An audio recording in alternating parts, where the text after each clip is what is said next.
ছাত্র আন্দোলন দুপুরে জুমার নামাজের পর বায়তুল মোকাররম থেকে মিছিল শুরু হয়।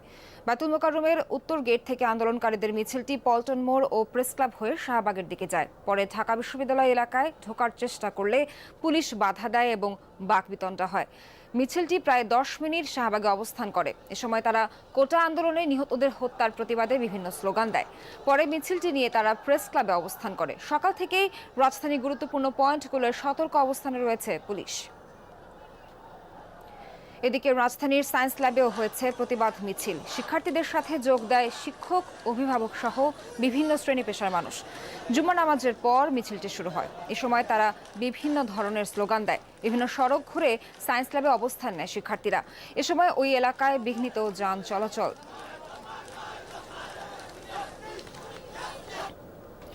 এই মুহূর্তে জাতীয় প্রেস ক্লাবের সামনে আছেন সহকর্মী সাইফুদ্দিন রবিনের কাছে যাচ্ছি।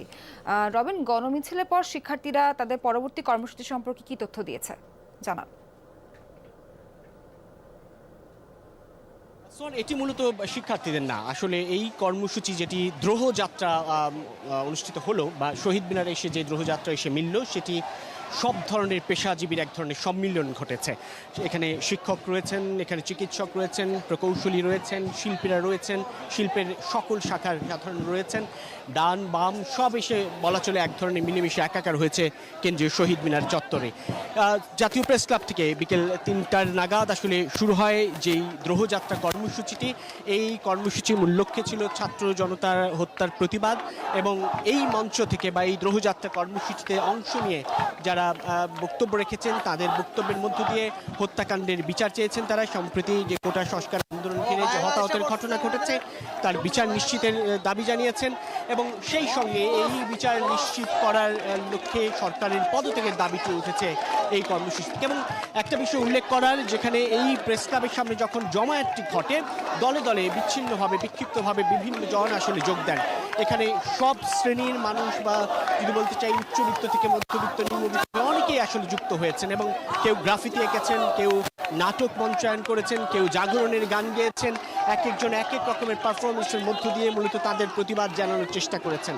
এবং এই কর্মসূচিটি মোটামুটি এই শহীদ মিনারে যখন আসে, ঢাকা বিশ্ববিদ্যালয় এলাকা কিন্তু ঘুরে আসে, অর্থাৎ বলা চলে প্রেস ক্লাব থেকে শুরু হয়ে দোয়েল চত্বর হয়ে রাজু ভাস্কর্য টিএসসির সামনে দিয়ে পরবর্তীতে শহীদ মিনারে এসে জড়ো হয় এই দ্রোহযাত্রা, যেটি এখন এই শহীদ মিনারের সমাবেশের মধ্য দিয়ে মূলত ইতি ঘটবে আজকের এই কর্মসূচির। এবং তারা বলছেন যতক্ষণ না পর্যন্ত আসলে তাদের, অর্থাৎ সাধারণ শিক্ষার্থীদের যে 9 দফা দাবি, সেই 9 দফা দাবি যতক্ষণ পর্যন্ত আদায় না হবে ততক্ষণ পর্যন্ত এই কর্মসূচি অব্যাহত থাকবে। এবং এই কর্মসূচিতে সাধারণ যারা এখনো তাদের সঙ্গে সংহতি প্রকাশ করেননি। রবিন, ধন্যবাদ আপনাকে। সাইফুদ্দিন জানাচ্ছিলেন কেন্দ্রীয় শহীদ মিনার থেকে। বৈষম্য বিরোধী ছাত্র আন্দোলনের কর্মসূচি, প্রার্থনা ও ছাত্র জনতার গণমিছিলে যোগ দেয় বিভিন্ন বিশ্ববিদ্যালয়ের শিক্ষার্থীরা। বিভিন্ন স্থানের সাংস্কৃতিক সমাজ আর লেখকদের আয়োজন থেকে ওঠে শিক্ষার্থী গ্রেফতার বন্ধের দাবি। কোটা সংস্কার আন্দোলনে হত্যাকাণ্ডের দায়ীদের বিচারের দাবিতে সকালে প্রগতি সরণিতে গণমিছিল করে বেসরকারি ব্র্যাক আর ইস্ট ওয়েস্ট বিশ্ববিদ্যালয়ের শিক্ষার্থীরা। তাদের অভিযোগ, আইন শৃঙ্খলা বাহিনী সাধারণ শিক্ষার্থীদেরকে গ্রেফতার, হয়রানি করছে। বৃষ্টি উপেক্ষা করে কেন্দ্রীয় শহীদ মিনারেও প্রতিবাদ সমাবেশ করেছেন মেডিকেলের ছাত্রছাত্রী ও শিক্ষকরা। সকাল 10টা নাগাদ চিকিৎসকদের পাশাপাশি অধ্যয়নরত মেডিকেল ও ডেন্টাল শিক্ষার্থীরাও কর্মসূচিতে অংশ নেন। এত মৃত্যু আর হয়েছে? ভাষা আন্দোলন, গণ অভ্যুত্থান, কোথাও কি 6 দফা এই 200-250 মানুষ মরেছে? তার মানে কি এই প্রশাসনের বর্বরতা তাদেরকেও ছাড়িয়ে গিয়েছে? শুরুতে যখন এই আন্দোলনটি কোটা সংস্কারের বিরুদ্ধে ছিল, এখন এই আন্দোলন রাষ্ট্র সংস্কারের জন্য, এই আন্দোলন প্রশাসন সংস্কারের জন্য।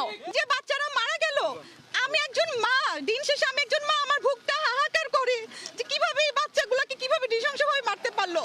ঝুম বৃষ্টির মধ্যেই সকালে রাজুক উত্তরা মডেল কলেজের সামনে জড়ো হন শিক্ষার্থীরা। তাদের সাথে সংহতি জানান অভিভাবক, শিক্ষকরাও। সবার দাবি আটক শিক্ষার্থীদের মুক্তি আর ছাত্র হত্যার যথাযথ বিচার। ছাত্ররা রাস্তায় নামে, মনে রাখতে হবে এটা ইতিহাসের পুনরাবৃত্তি। যেভাবে 52-তে নেমেছিল, যেভাবে 66-তে নেমেছিল, আমাদেরকে এটা নিশ্চিত করতে হবে আমরা যেন নিশ্চিন্তে বাসায় রাতে ঘুমাতে পারি। তোমরা তোমাদের আন্দোলন চালিয়ে যাও, তোমরা সৎ পথে আসো, সতের জয় হবেই। এদিকে কোটা সংস্কার আন্দোলনের 9 দফা দাবির সাথে একাত্মতা প্রকাশ করেছে বিক্ষুব্ধ কবি লেখক সমাজও। সকালে বাংলা মোটর বিশ্ব সাহিত্য কেন্দ্রের সামনে ছিল এই প্রতিবাদ সমাবেশ। এ সময় তারা চলমান নিপীড়নের তীব্র নিন্দা জানান। কবি লেখক সমাজের বক্তব্য, দেশের পরিস্থিতি দেখে তারা হতবাক। তাদেরকে ট্যাগ দেওয়া হচ্ছে, তাদেরকে বিভিন্ন নামে আখ্যায়িত করা হচ্ছে। 71 সালের আজকে কি পার্থক্য? তখনও মায়ের বুক খালি হয়েছে, আজকের মায়ের বুক খালি হয়েছে। ছাত্রদের উপরে যেই নির্বিচার গণহত্যা চালানো হয়েছে, যে অত্যাচার চালানো হয়েছে, তার বিচার হবে, যথাযথ বিচার হবে, সেটি আমরা নিশ্চিত করতে চাই। আমরা শিক্ষার্থীদের সঙ্গে সংহতি প্রকাশ করছি, সংহতি জানাচ্ছি। একই সঙ্গে রাষ্ট্রকে বলছি, আপনি ভুল করবেন না, আপনি যা ভুল করেছেন ক্ষমা চেয়ে শিক্ষার্থীদের দাবি মেনে নিন। জাতীয় প্রেস ক্লাবের সামনে বেলা 11টার পর প্রতিবাদী মঞ্চের ব্যানারে শোক র্যালি করেন মানবাধিকার কর্মীরা। বৃষ্টি উপেক্ষা করে রাজধানীর বাংলা মোটরে প্ল্যানার্স টাওয়ারের সামনেও মানববন্ধন করেন পরিকল্পনাবিদরা। তাদের দাবি, হত্যাকাণ্ডের বিচার হতে হবে। সুমাইয়া ঐশী, যমুনা নিউজ, ঢাকা। এই তরুণ